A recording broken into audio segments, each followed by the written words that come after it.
Muchísimas gracias. Una disculpa lo primero a todos porque amanecí con tremenda fonía, pero espero que se escuche correctamente. Pues bienvenidos a todos, muchísimas gracias. Justamente platicábamos hace un momento y es el título incluso pues de nuestro módulo y de nuestro congreso, Humanos en Contexto. Y lo primero que vamos a ver son una serie de imágenes de humanos en diferentes contextos. Nada más quiero que las vean y vayamos pensando quizá en qué pueden encontrar en común en las diferentes imágenes que vamos a ver en estos humanos en sus diferentes contextos.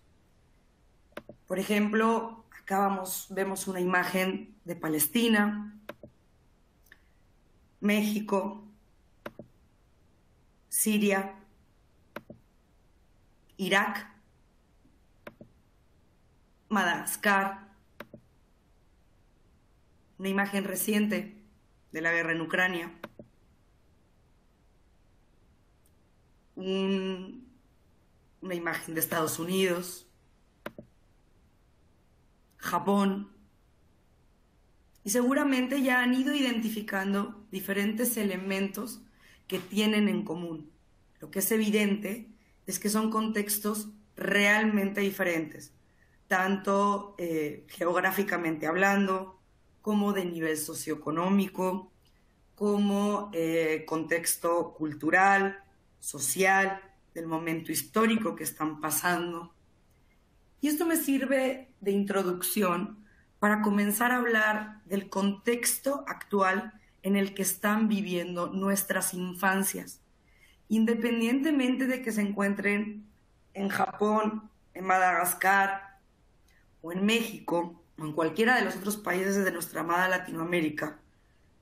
La pandemia mundial que hemos vivido recientemente, si es que todavía o si es que ya es oportuno hablar en pasado, ha hecho que varios de nuestros contextos empiecen a ser uno solo. Y hay elementos que forman parte de los contextos de nuestras infancias que son comunes, ¿no? Por supuesto, la pandemia del coronavirus, por supuesto, la situación que está ocurriendo con nuestra querida Tierra, toda la situación de contaminación y estos daños que podríamos llamar ya irreversibles que le estamos realizando a nuestro planeta, la situación de recesión y crisis económica, el estar durante tanto tiempo encerrados en nuestras casas, ahora la situación reciente de guerra en Ucrania, que aunque nos parezca muy lejana, la tecnología y los medios de comunicación nos la han hecho perfectamente cercana. Y si hablamos al menos del contexto mexicano y de muchos otros contextos en Latinoamérica, una situación de inseguridad en nuestras calles que es quizá más preocupante que nunca. Este es el contexto actual de nuestras infancias. Y por ese contexto es que las infancias están resignificando. La realidad actual está obligando a esa resignificación de las infancias. Definitivamente podemos afirmar que hoy las niñas y los niños son diferentes. No más diferentes de lo que podían ser para otros adultos en otras generaciones. Estoy segura que esta resignificación de las infancias, este pensar que las niñas y que los niños hoy son diferentes, las diferentes generaciones se lo han preguntado, ¿no? Constantemente. Seguramente, por ejemplo, mis papás que vivieron pues una infancia durante una dictadura franquista en España, fue radicalmente diferente a la realidad que yo viví en una era plenamente democrática. Entonces esta pregunta nos la hacemos constantemente. Siempre las infancias son diferentes, sobre todo respecto a la generación anterior, porque viven realidades diferentes, porque viven contextos diferentes. Pero justamente una de las cosas de las que más se platica hoy en día a la hora de hablar de las infancias es de la hiperdigitalización. La hiperdigitalización que todas y todos vivimos, pero que por supuesto también las infancias viven. Y de ahí es que procede esta gran pregunta que me hacía al inicio de la presentación y que usé para poner título a esta pequeña intervención. ¿Estamos hablando de niños? ¿Estamos hablando de niñas? ¿O estamos hablando de cyborgs? ¿Por qué me hago esta pregunta o por qué nos hacemos esta pregunta? Veamos cuál es la definición de cyborg.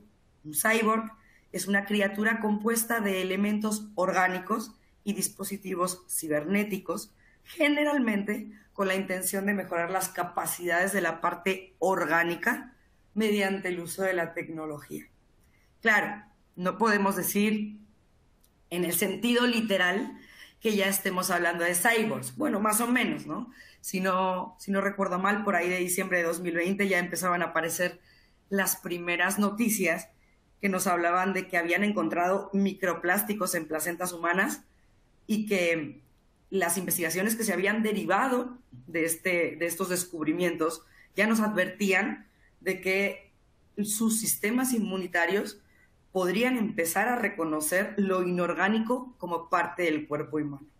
Pero más allá de esta literalidad, ¿no? De que podamos, pues dentro de poco, estar hablando realmente de cyborgs, lo hablo más en sentido figurado, en este sentido de justamente esa hiperdigitalización a la que están expuestos nuestras niñas y nuestros niños. No voy a entrar en un debate, ¿no? De qué tan bueno o qué tan malo es esto.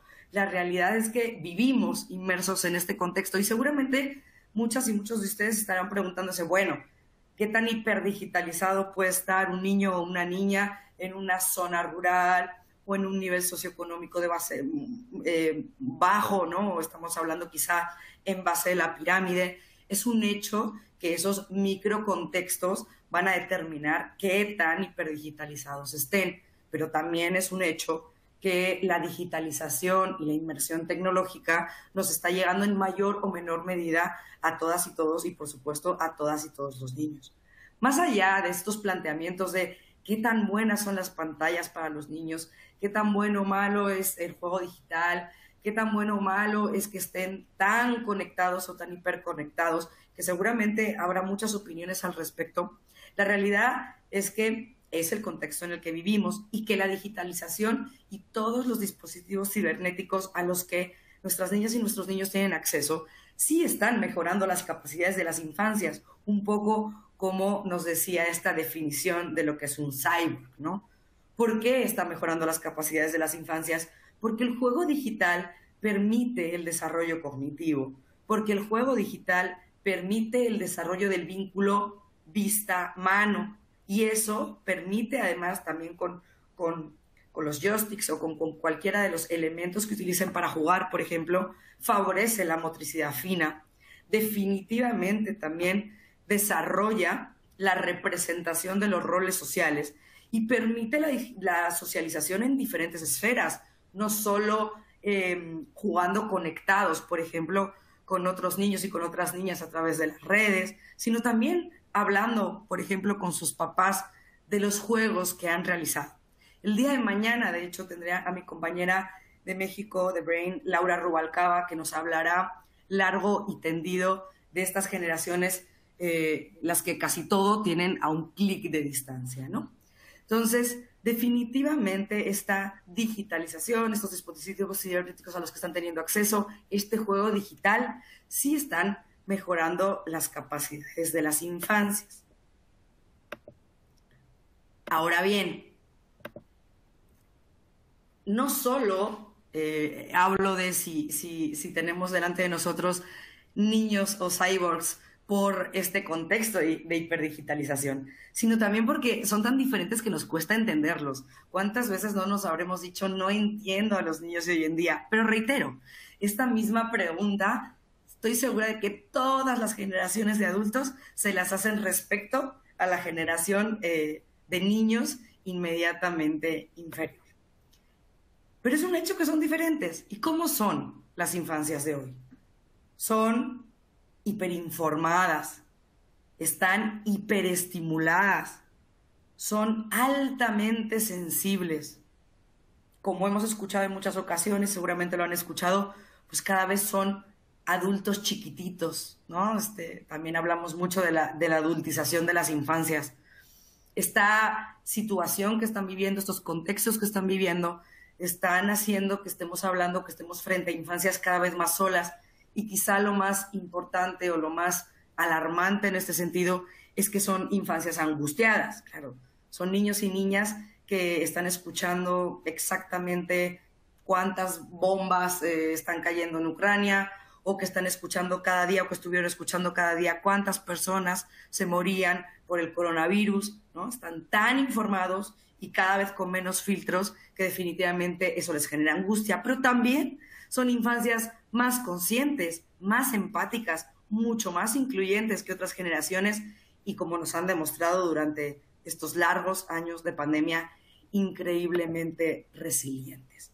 Entonces, todo esto definitivamente, los nuevos contextos en los que vivimos han derrumbado nuestras más grandes verdades sobre la niñez, y eso de alguna manera nos hace entrar en crisis, ¿no? No sabemos siempre cómo tratarlas, no sabemos cómo hablarles, no sabemos si lo estamos haciendo bien o mal, no sabemos si estamos educándolos correctamente o no.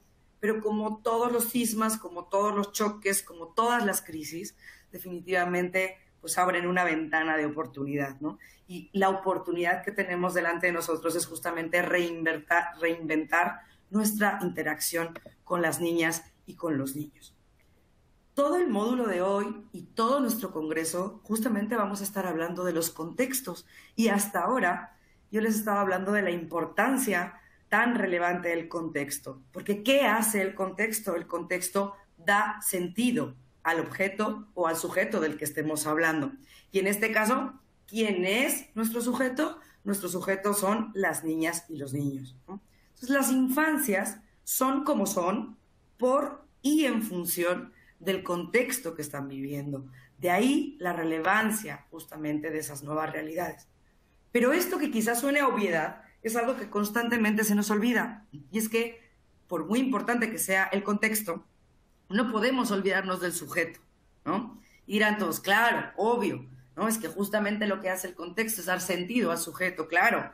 Pero justamente es que no nos podemos olvidar de que el sujeto es el que debe estar en el centro. Y a veces, aunque entender los contextos forma parte fundamental de nuestro trabajo como researchers, se nos llega a olvidar el sujeto, que el sujeto es el que tiene que estar en el centro.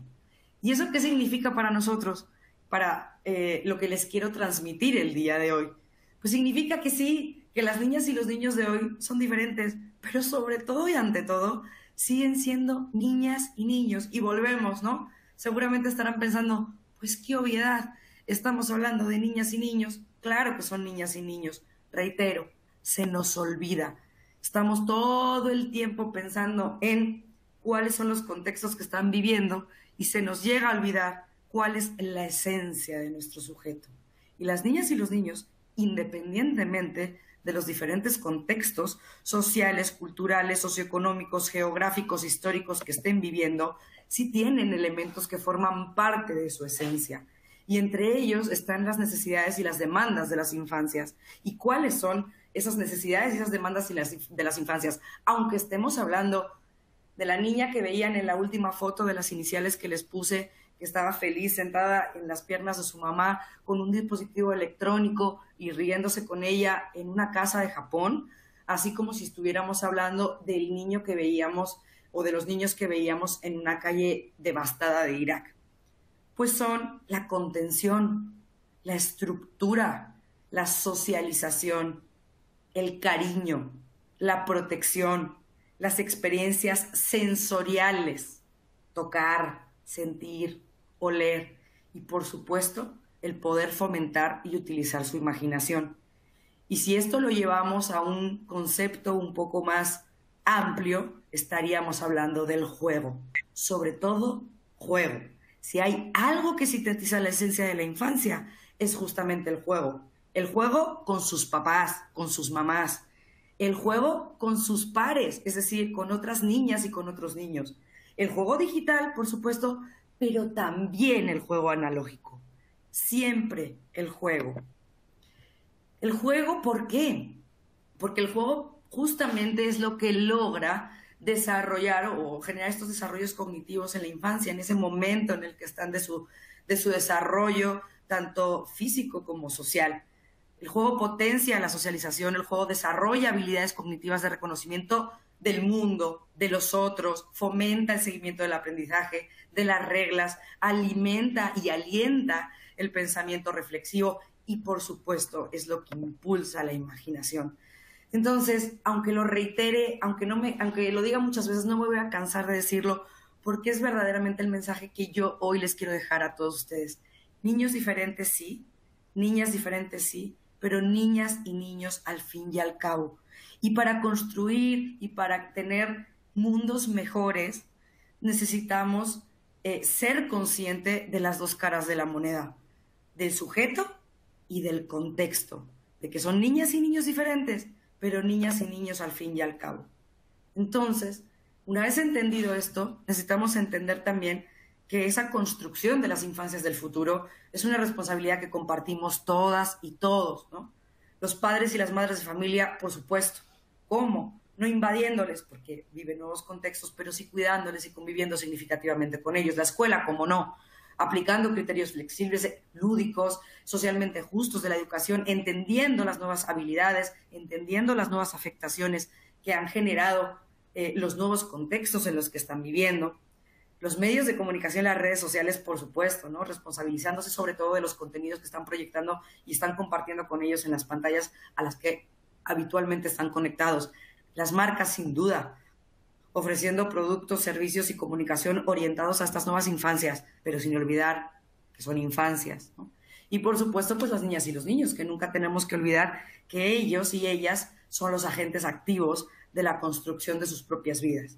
Y nosotras y nosotros, como investigadores, porque también a la hora de investigar a estos sujetos, no podemos olvidarnos nunca de que justamente son niñas y niños. En Lexia llevamos desde 2006 realizando un estudio anual que se llama Los niños y su mundo, que hoy perfectamente podría llamarse Los niños y sus mundos, ¿no? Y hemos tenido que ir adaptándonos constantemente a la interacción con ellas y con ellos.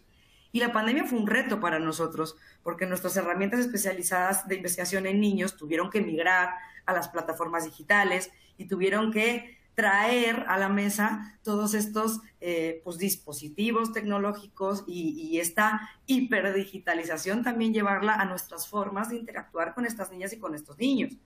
Pero si algo nos dimos cuenta, y lo pueden ver un poco aquí en este collage de imágenes de muchas de las investigaciones que hicimos en estos últimos 2 años, es que tienen casi que los mismos elementos en común de las imágenes que veíamos al inicio. Son niñas y niñas jugando, independientemente de sus fondos de pantalla, independientemente de los contextos en los que se encontraban, son niñas y niños jugando y riendo. Y si algo entendimos, más allá de todos los insights que nos pudieron proveer las investigaciones que realizamos para cada una y cada uno de nuestros clientes durante estos 2 últimos años, es que si bien interactuaban estas niñas y estos niños con nosotros maravillosamente bien, creábamos con ellas y con ellos estos avatares, ¿no? Utilizábamos todas las herramientas tecnológicas a la perfección, jamás tenían ningún problema de interacción por estar haciendo este research a través de la pantalla, pero cuando verdaderamente lográbamos engagement con ellos es cuando jugábamos. Y cuando jugábamos a cosas tan básicas y tan simples como Simón dice, o como tráeme todos los elementos que encuentres en tu casa de color rojo y corre por la casa, ¿no? Y tráelos y compártelos con tus compañeros. Siempre que había estos elementos de juego es cuando verdaderamente podíamos encontrar la información que necesitábamos de ellos, la interacción real y pues podíamos cumplir nuestros objetivos de investigación. Entonces, nada, para cerrar, recordarles otra vez, contextos diferentes, sí, pero niñas y niños al fin y al cabo. Cuidemos nuestras infancias y no nos olvidemos nunca de quiénes son nuestros sujetos. Muchísimas gracias.